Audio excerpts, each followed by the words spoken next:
I never thought betrayal could taste like burnt sugar and stale bread, but that's exactly what it felt like the day my parents fired me. I stood in the middle of the bakery I had grown up in, the place I had poured every ounce of my teenage energy into, and watched them hand over the keys to my lazy, unmotivated brother. My own parents, my own family. I had dedicated years, countless early mornings and sleepless nights, to building the bakery's reputation, training staff, creating recipes that drew customers from across the town. And yet, in a single cold sentence, they erased me from it all. Ryan will be running things from now on. That was it. No warning, no discussion, no chance to defend myself. Just the casual flick of a decision that shattered my world. Ryan, the guy who spent his days scrolling social media, barely lifting a finger. The guy who thought teamwork was a hashtag. He was now in charge, while I, the one who had practically carried the business on my shoulders, was cast aside.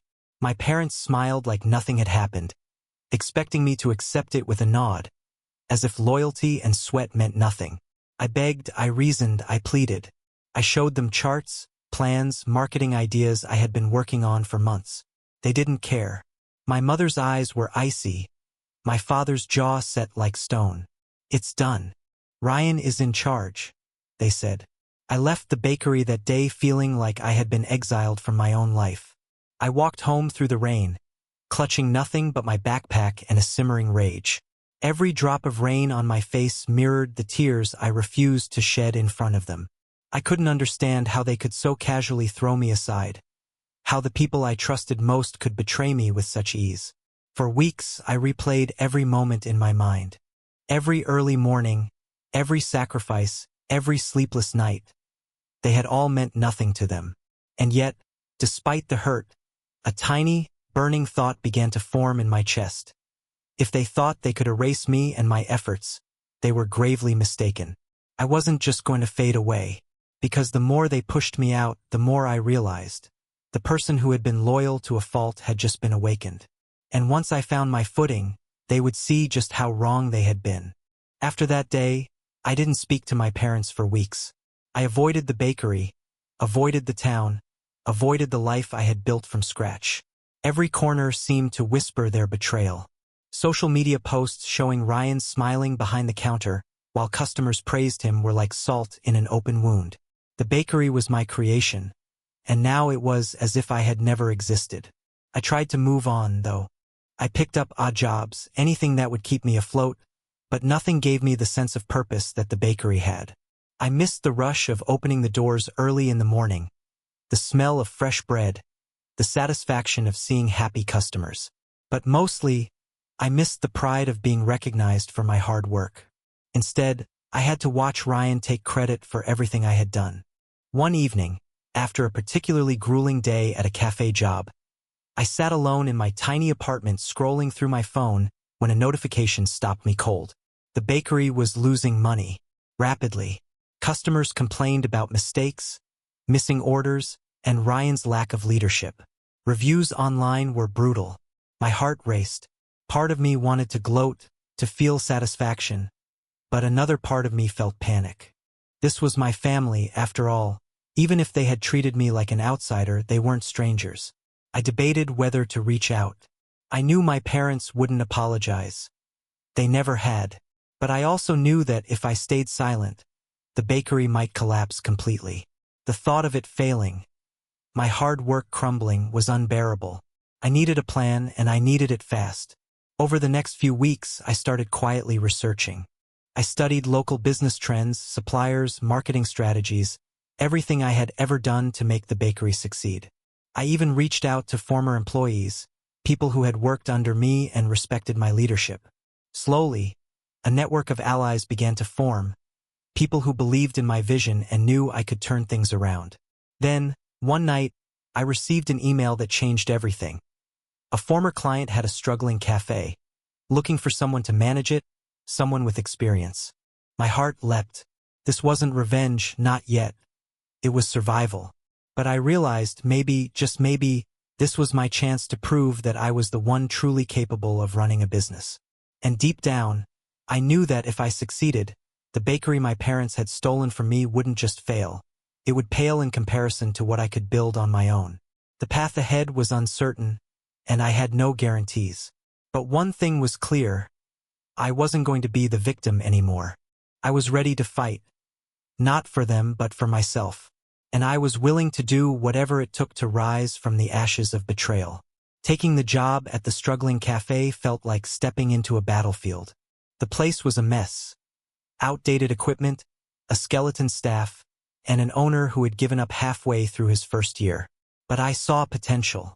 I saw a blank canvas where I could apply everything I had learned at the bakery my parents had stolen from me. For the first time in weeks, I felt alive again. The first few days were brutal. I worked 16-hour shifts, reorganizing the kitchen, retraining staff, and reaching out to suppliers to fix months of neglect. I barely slept, barely ate, and barely had time to think about anything other than keeping the cafe from collapsing entirely. Every mistake I fixed felt like reclaiming a piece of my own dignity. Like each clean countertop and perfectly baked pastry was a small act of rebellion against my parents' betrayal. But success was slow. The cafe had a loyal but dwindling customer base. Many were skeptical of the changes, suspicious of a newcomer trying to turn things around. I spent hours talking to them, apologizing for past mistakes, and explaining the improvements. Slowly, their trust returned. Slowly, the cafe began to hum with life again. And then came the unexpected part, the part one wasn't prepared for. One afternoon, while unpacking a shipment of flour, I ran into a former employee from my parents' bakery, Jenna. She froze when she saw me, eyes wide. "I didn't think you'd ever come back," she said quietly. I raised an eyebrow. "Come back? I didn't leave. I was pushed out."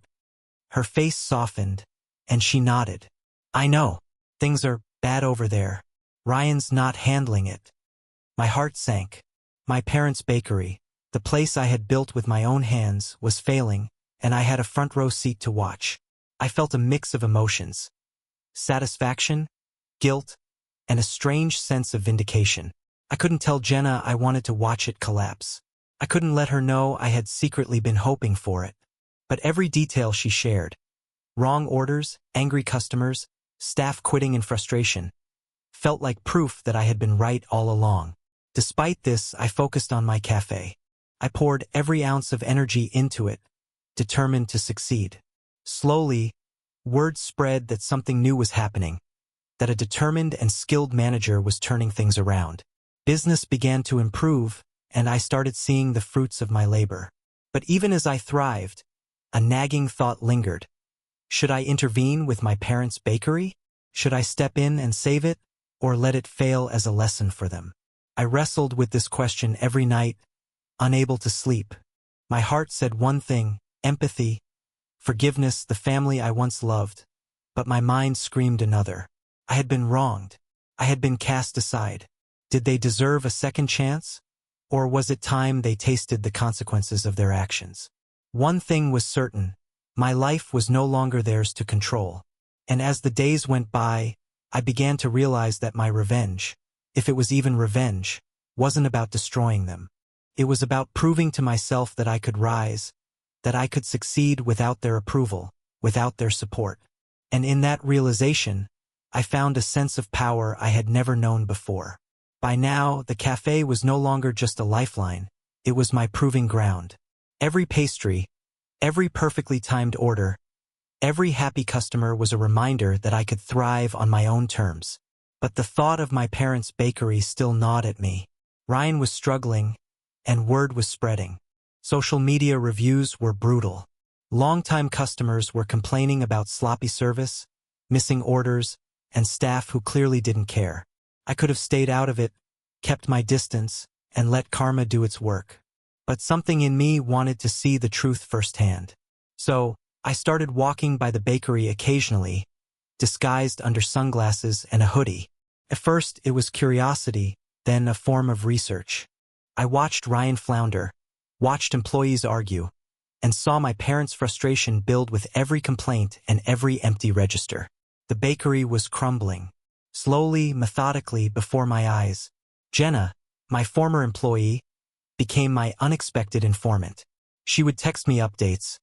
Ryan messed up an order for 30 people today. Customers were furious. Or, Dad yelled at me for asking about supplier invoices. Each message was like a dagger, but also a strange reassurance that I had been right. I hadn't overreacted. I hadn't been paranoid. My parents' decision had consequences, and they were now facing them. Still, I didn't feel complete satisfaction. Watching someone fail isn't enough. I wanted to know how far they could fall. Could Ryan actually manage? Or was the bakery doomed? Could my parents finally see the mistake they had made by letting me go? The questions fueled a slow-burning obsession. Then came a turning point. I discovered that a local investor, who had long been interested in the bakery, was considering buying a stake because Ryan was unable to stabilize operations. I knew this could be my moment. Not to ruin them, at least not entirely, but to reclaim what I had lost. I started quietly reaching out to contacts in the industry, building my own network of potential partners and investors. If the bakery was to survive, it would need me whether they liked it or not. At night, I'd lie awake imagining the confrontation, imagining the moment I could step in, not as a fired child, but as someone they couldn't ignore. I didn't want revenge in the petty sense. I wanted recognition. I wanted to show them that loyalty, hard work, and dedication couldn't be so easily discarded. And deep down, I knew that if I succeeded, the bakery and my parents would never forget my value. But the closer I got to a plan, the more complicated it became. Every strategy, every meeting, every email had to be handled delicately. One wrong move, and I could burn bridges, ruin relationships, or appear vindictive. I wasn't just fighting for the business anymore. I was navigating a minefield of emotions, family dynamics, and old wounds. And I realized that what lay ahead wasn't just about business. It was about justice, identity, and finally reclaiming the part of myself that had been cast aside. By now, I had a clear vision. The cafe I was managing had stabilized, and word-of-mouth praise had started to pour in. I had proven to myself that I was capable of running a business without my parents' approval. But the bakery, the place that had been my life, was still struggling, and I knew I couldn't ignore it any longer. It was time to act, but carefully. One wrong move could make me look vindictive or desperate, and I didn't want that. I began by quietly reconnecting with former employees, suppliers, and loyal customers. Everyone had a story about Ryan's failures: missed orders, sloppy pastries, poor customer service. Each conversation I had gave me more insight into the bakery's weak points and the growing frustration my parents and Ryan were facing. It was painful, almost surreal, to hear the place I had built being mismanaged. But it also fueled me. I wasn't angry anymore, I was strategic. Then came the first real opportunity. A local food blogger, who had praised the bakery in the past, was coming back to review it. Normally, this would have been a good thing, but under Ryan's management, it could turn catastrophic. The bakery's mistakes had already started piling up, and I knew that a negative review from this influencer could tip the balance. I considered stepping in subtly, anonymously offering advice, or ensuring the blogger noticed small improvements, but I hesitated. I didn't want to interfere directly yet. I wanted to see just how far their incompetence would go. Meanwhile, my parents began to notice cracks in their operation that even Ryan couldn't hide. My father started pacing the bakery floor more frequently, and my mother spent hours on the phone with suppliers, trying to fix problems that had spiraled out of control. One afternoon, I walked past the bakery, pretending to be on a phone call, when I saw my mother slam her hand on the counter and mutter, "I should have never fired her." My chest tightened. She was admitting it without even knowing I could hear. That night, I realized I couldn't wait much longer. I needed leverage. I began drafting a plan to approach them, not as their child who had been discarded, but as an expert who could save their business. I created spreadsheets showing potential profits, marketing strategies, and staff reorganizations. I even outlined a plan for training Ryan and other employees without directly undermining him. I wanted my approach to be undeniable, professional, and above all, unignorable. And yet, there was a danger. If I revealed too much too soon, they might reject me outright. Pride ran deep in my parents, and they had already shown that they could discard someone they once called their star. I had to be careful, patient, and tactical. Every interaction, every suggestion had to be measured, precise, and seemingly coincidental. I was no longer just fighting for the bakery. I was navigating a battlefield of family pride, business failures, and my own desire for justice. By the end of that week, I knew my next move would be the most important one yet. I could wait, letting the bakery crumble further, or I could step in with the knowledge, skills, and strategy that only I possessed. The choice was mine, but the consequences would affect everyone involved. And for the first time in months, I felt the rush of anticipation, knowing that my actions could change everything. I couldn't wait any longer. The bakery was teetering on the edge, and my plan had reached a point where subtlety was no longer enough. I had to make my presence known, but carefully. I couldn't just storm in and announce, "I told you so." That would destroy whatever chance I had of reclaiming influence and credibility. Instead, I chose to approach them as a consultant, an outside expert with insights they couldn't ignore. The first meeting was tense. I showed up at the bakery one morning, dressed in professional attire, carrying a folder filled with charts, schedules, and strategy notes. My parents looked shocked when they saw me. My mother opened her mouth, then closed it. My father's eyebrows shot up. Ryan, of course, looked annoyed, like I was interrupting his world. I greeted them politely and asked if they'd be willing to hear my recommendations. My father hesitated. We don't need help. We've got things under control," he said, though his voice lacked conviction. I nodded calmly. "I understand, but I've noticed some patterns in sales, customer feedback, and staff retention that could be addressed immediately. If you're willing, I'd like to share some ideas that could prevent further decline." I watched carefully, noticing the flicker of doubt in their eyes. I laid out my plan: staff retraining schedules, supplier adjustments, marketing strategies, even small menu changes to improve efficiency and customer satisfaction. I spoke in data, in metrics, in actionable steps, not emotion. My parents listened, though not without resistance, and Ryan shifted uncomfortably. I could see the tension growing as the reality of their struggles became undeniable. And then my mother said something that stunned me. You've thought about this a lot, maybe too much." Her tone was defensive, but her words betrayed curiosity. My father nodded slowly, still silent but attentive. I realized in that moment that my credibility was starting to crack through their stubborn pride. Over the next few weeks, I began implementing small changes quietly.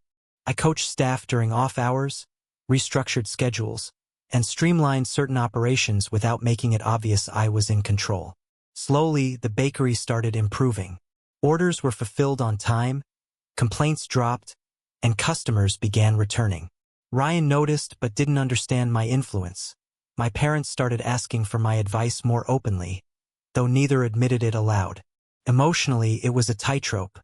I wanted to remind them of their mistake, to let them feel the sting of the consequences they had ignored, but I also knew that subtlety would achieve more. This wasn't revenge in the petty sense.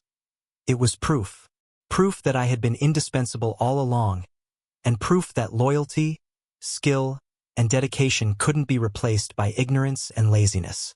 Yet, the closer I got to regaining control, the more complicated things became. My parents' pride, Ryan's defensiveness, and the lingering resentment I felt made every interaction a high-stakes game. And deep down, I knew that at any moment, one misstep could undo everything I had worked to repair. But for the first time since being fired, I felt alive. Not just surviving, but finally steering the course of my own destiny. As my subtle interventions began to show results, the atmosphere in the bakery shifted, but not entirely for the better. My parents were torn between pride and relief, admiration and embarrassment. Ryan, once smug and confident in his so-called leadership, grew restless and suspicious. He could sense that someone else was quietly guiding the bakery back to stability, and though he couldn't pinpoint who, he felt threatened. It all came to a head one morning when a large corporate order came in, a catering request for over 100 pastries. Ryan panicked. Staff were confused, ovens were overloaded, and chaos was building. My parents were frantically calling suppliers, trying to solve the problem. I quietly stepped in, coordinating the kitchen, reallocating tasks, and managing time efficiently. Within hours, the order was completed flawlessly. But Ryan noticed. He cornered me in the storage room later, voice shaking with anger. "Why are you here? Why are you doing everything?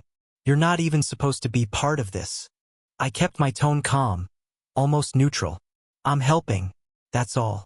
The bakery is struggling, and someone needed to step up." He glared at me, unable to hide his frustration, and stormed off. Meanwhile, my parents began to realize the truth. Subtle hints, small improvements, they started connecting the dots. My father confronted me one evening, voice tight with conflicted emotions. Are you behind all of this?" I nodded. "I've been helping quietly. I want to see the bakery succeed, but I also want you to understand how important my role was."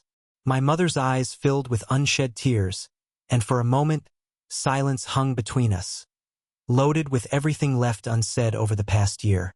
It was exhilarating and exhausting. On one hand, I was finally reclaiming influence, proving my worth, and seeing tangible results. On the other, the tension was unbearable. Every interaction was a delicate negotiation, balancing authority, subtlety, and emotion. One wrong word, one misstep, and the fragile truce could collapse. The staff, too, were divided. Some were loyal to Ryan, some to me, and the uncertainty created whispers and small conflicts. I had to navigate personalities and egos while keeping the bakery operational. Every success was hard-won, and every misstep could unravel weeks of progress. And yet, despite the stress, I felt a strange satisfaction. The bakery, once slipping into chaos under Ryan's incompetent leadership, was improving. My parents, humbled and quietly admiring, were starting to recognize my value. Ryan, still unaware of the full extent of my influence, was growing frustrated and defensive. And I realized something important. This wasn't just about business or revenge anymore. It was about respect, recognition, and reclaiming the part of myself that had been discarded. The stakes were higher than ever, and the closer I got to regaining full control, the more I understood how fragile this balance was. Every decision I made, every suggestion I offered, carried weight beyond numbers. It carried the weight of family pride, wounded egos, and years of unspoken grievances. And deep down, I knew that the next move I made could either cement my authority or destroy everything I had rebuilt. The tension had been building for weeks, and I knew it was only a matter of time before it exploded. Ryan's frustration was palpable. He was making mistakes out of spite, snapping at staff, and even my parents were starting to notice that something was off about how smoothly operations were running under my guidance. They still didn't fully understand it was me, but their eyes began to search for the source of the improvement. It all came to a head one Friday morning, during the busiest hours. A large order had come in for a wedding, and Ryan was scrambling. He barked at staff, cursed under his breath, and panicked as ovens reached capacity. I stepped in, as usual, organizing the workflow, reassigning tasks, and calmly guiding everyone. But this time, Ryan confronted me in front of everyone. "What are you doing?" he shouted. "You're not supposed to be here. This is my bakery." The kitchen went silent. Staff froze, and I could see my parents behind him, watching nervously. I held my ground. "I'm helping. The bakery was failing, and someone needed to step up. You can handle this, but you need guidance." Ryan's face twisted with anger. "Guidance? You're the one who got fired. You don't get to tell me how to run this place." My parents exchanged uneasy glances. My mother whispered, almost to herself, "She's right, you know." My father's jaw tightened. I took a deep breath, controlling the surge of emotions. I was fired because my contributions were undervalued. But that doesn't change my knowledge, my experience, or my commitment to this business. I'm here to make sure the bakery succeeds, whether you like it or not. The room was heavy with tension. Ryan stormed out, slamming the door behind him. My parents stood frozen, absorbing every word. Finally, my mother spoke, her voice trembling. We didn't realize, we made a mistake. My father nodded slowly, the weight of his pride giving way to acknowledgement. It wasn't an apology, not yet. But it was a start. And for the first time since being fired, I felt the balance shift.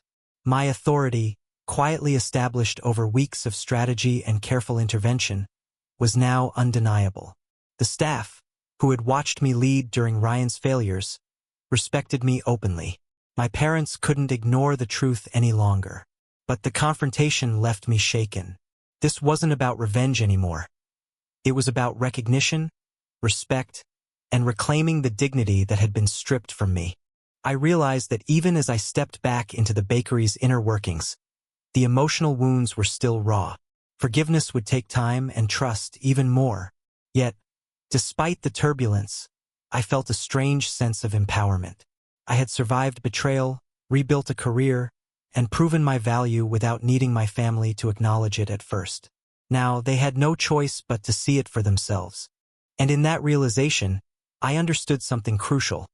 Success isn't just about numbers and operations. It's about respect, and I had finally earned it. After the confrontation, the dynamics in the bakery shifted dramatically. Ryan retreated into defensive silence, still clinging to whatever pride he had left, while my parents oscillated between relief and lingering guilt. For the first time, I wasn't just the fired child who once helped. I was recognized as the person capable of steering the bakery back to stability. I began making bolder moves. Staff schedules were optimized, supply chains tightened, and the menu was refined to highlight our strengths while eliminating repeated mistakes. I didn't push Ryan out, he still had a role, but I made it clear that leadership now required competence, not entitlement. My parents, though initially hesitant, started to ask for my input on major decisions, and slowly they began to defer to my judgment. One afternoon, my father pulled me aside. His voice was low, almost hesitant. I don't know if we ever said this, but we were wrong. You were right. We didn't see it then, but we see it now. I felt a surge of emotion, a mix of vindication, lingering hurt, and relief. I nodded, careful not to let pride or bitterness overpower me. I know, I said. What matters is that we fix things now. Ryan, on the other hand, struggled to accept the new reality.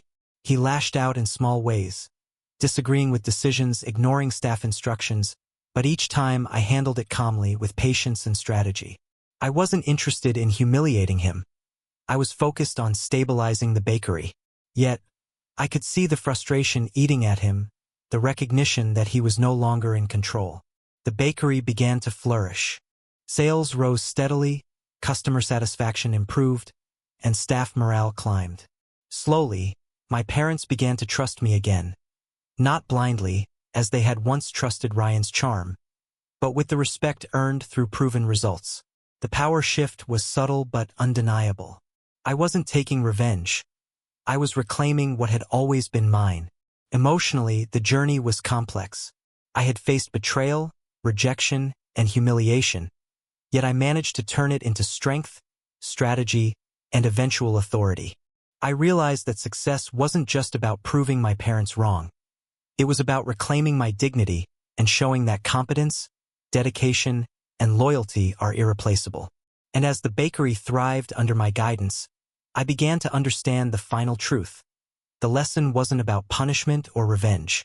It was about recognition of value, of effort, and of the person who had once been overlooked. I had proven it not through anger or spite, but through unwavering commitment and skill. By the end of the year, the bakery was no longer in crisis. It was a well-oiled machine, respected in the community and finally stable. And I, once the betrayed and discarded child, had become the leader, the strategist, and the heart behind its success. My parents' regret was evident. Ryan's resistance remained, but the story had shifted irrevocably. By now, the bakery had fully stabilized. Sales were higher than ever, staff morale was strong, and customers who had once complained were now praising the improvements. I had stepped into a leadership role not because I demanded it, but because I had earned it through skill, patience, and unwavering commitment. My parents' attitude had changed. Pride still lingered, but it was tempered by acknowledgement and, surprisingly, humility. My mother, usually quick to dismiss my ideas, came to me one evening and said quietly, I see now how much you did for this place. I was blind before." My father nodded, voice softer than I had heard in years. "We let you go when we shouldn't have. You've proven your worth beyond anything we imagined." Ryan, meanwhile, was forced to confront his own failures. He struggled with the realization that the bakery's success was no longer dependent on his whims or idle presence. For the first time, he understood what dedication and leadership really meant. We didn't openly celebrate his mistakes, but the lessons were unavoidable. Slowly, he began to accept guidance and even contributed meaningfully to the operations, though grudgingly. Emotionally, I felt a mixture of vindication and closure. The betrayal that had once consumed me had been transformed into empowerment. I didn't need revenge to feel justice. I had achieved far more by reclaiming my position and demonstrating competence. My parents saw my value, Ryan learned humility, and the staff recognized a leader who truly cared. I realized that the most important lesson wasn't about business alone. It was about boundaries, self-respect, and perseverance. I had been discarded once, but I refused to let that define me. I rebuilt not just a failing bakery, but my own identity, and in doing so, created a path for my family to reconcile with their mistakes. In the end, I didn't just save a business. I redefined what it meant to be valued and respected. My parents' regret was real. Ryan's attitude began to shift, and I finally felt the satisfaction of knowing that hard work, loyalty, and skill had triumphed. Not through bitterness, but through persistence and intelligence. The bakery thrived, yes, but more importantly, I had proven something to myself. That even when family fails you, you can rise stronger, wiser, and more capable than ever before. And in that victory, there was no need for vengeance. Just quiet, undeniable success, and the knowledge that I had reclaimed my life on my own terms.